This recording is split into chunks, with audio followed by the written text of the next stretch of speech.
it's Sav here. In today's video, I'm going to show you guys how to make a lattice apple pie design. Apple pie itself is pretty simple, but the design itself is what's a little bit more intricate, a little bit more harder. It takes some time to kind of getting used to, but once you get it, you can get it done pretty quickly. And I only do this design on very special occasions when I'm bored or if the kids are there, they can help me. Kids really enjoy helping out doing this. It's fun. It's art. It really is. It's art to do this type of design on your pie. So keep watching and I'll show you guys what you'll need to do. I have here 4 large Granny Smith apples. I've peeled and sliced them very thinly. I'm adding in 3/4 cup of sugar, 2 pinches of salt, about 1/8 of a teaspoon of nutmeg, and about 1/2 teaspoon or so of ground cinnamon. You can do more or less depending on your taste, and just get in there and mix very well. In a small bowl, I'm mixing here 1/2 of a lemon with 1 tablespoon of cornstarch. You want to mix this well and then pour this whole mixture over your apples. Give everything a nice little toss, and just set this aside while you work on your dough. So I have here 1/2 of my refrigerated homemade pie crust. The recipe for this will be linked at the end and down below. I'm just going to sprinkle my clean counter with a little bit of all-purpose flour. Not really a little bit, you want a good amount. You don't want this to stick to your counter. You want to give your cold dough a couple of good whacks using a rolling pin, and you want to rotate it as you're hitting it as well. This is going to help soften your dough without letting it get too soft too quickly, because the softer this gets, the harder it will be to work with, and flour as needed. And you can tell as you touch your dough, you can feel that it's a little bit more pliable. You can go ahead and start rolling this out. I like to continually flip the dough over to make sure that one side doesn't stick. And again, same idea here. As you're rolling, you want to keep rotating your dough. Start from the middle, roll the rolling pin out, and this just ensures that you keep a nice uniform circle. Once you're done, go ahead and place your bottom pie crust into your baking dish. I don't like to roll it out too thin, too paper thin, because I don't want my filling to seep out of the pie crust while I'm baking. Once you're done adjusting your dough, go ahead and set your baking dish to the side. So here's the other half of the dough that I flattened out the same way as before, and we are going to cut our strips for our lattice pie design. And it's pretty simple. I have a ruler here, and I'm doing it by the centimeter. You can make them larger. This does take a little bit of extra time. Now I cut my circle a little bit too small. Make yours a little bit bigger because I did have to go back and cut out additional strips, about 3 to 4 pieces only though. So I would do like a maybe 14 to 16 inch circle around there. So I'm starting to cut my strips here using a pizza cutter or pizza slicer. I started on the wrong side by accident. Do whatever side is more comfortable for you. Once you're done cutting up all your strips, go ahead and set these aside.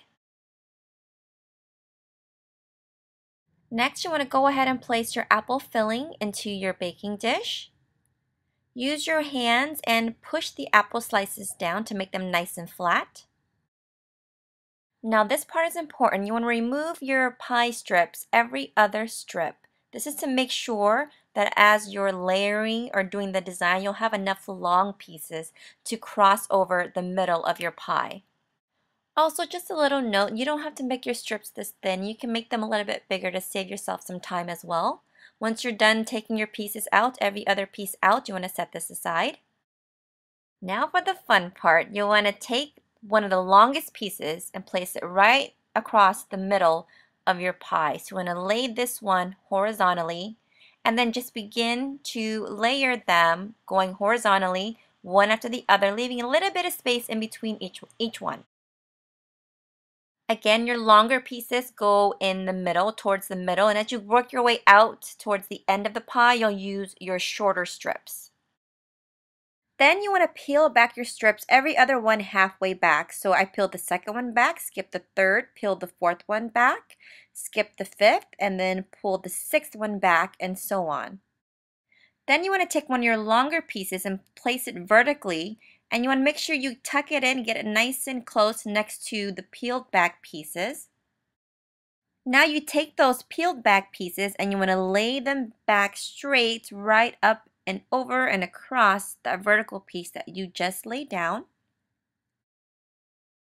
So remember, originally we peeled back the second horizontal strip. Well, now we're going to peel back the first one and just repeat the process every other one and then add a vertical strip. Every other one, then add a vertical strip. So now I'm going to skip that second one and I'm going to peel back the third one.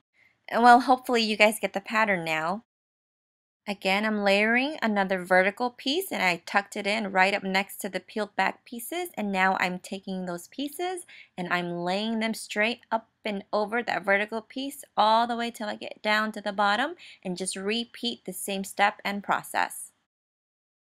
Now you have to just remove the excess dough, and not too much of it. You want to leave enough to where you can fold it up and over and kind of create a crust. And now just go ahead, and I like to lightly flour my fingers and just begin to fold over your crust and make your indentations as you're going through, just to make it kind of pretty. And just fold it up over and tuck it in, up over and kind of tuck it in. And this part's totally optional. I'm just cleaning it up a little bit, making it a little bit pretty. I'm pushing it in with my right index finger, and my left hand I'm kind of pinching the outside of the crust, and it just makes it pretty. And now I'm just brushing the tops and also the crust with a little bit of egg white mixed with a little bit of milk. Then you want to take some strips of foil and just lightly cover the crust, because the crust will brown a lot quicker than the rest of the pie.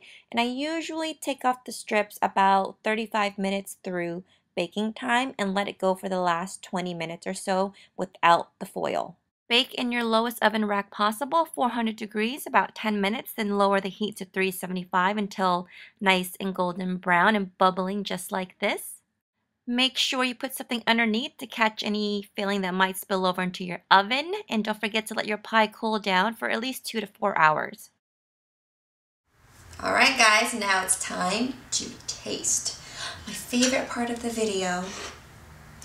So I just threw in my pie into the microwave and I let it heat up and get nice and warm, and I just threw on some vanilla bean ice cream. Oh my goodness. You don't even know. Oh, I love the smell of that cinnamon. Okay. Ooh. Oh, hot. Oh, hot. Mmm. Mmm. You get the little slight tartness from the Granny Smith apples. Hint of cinnamon. A little bit of nutmeg. Oh my goodness. You seriously cannot have apple pie without ice cream. Am I right? This is amazing. Obviously, you don't have to do the homemade pie crust from scratch. You can use the store-bought pie crust. This tastes 10 times better with the homemade pie crust versus the store-bought, I promise you. Mmm. Mmm. Hope you guys enjoyed the video. Happy New Year. It's already 2015. Crazy. I'll see you guys next time. Bye.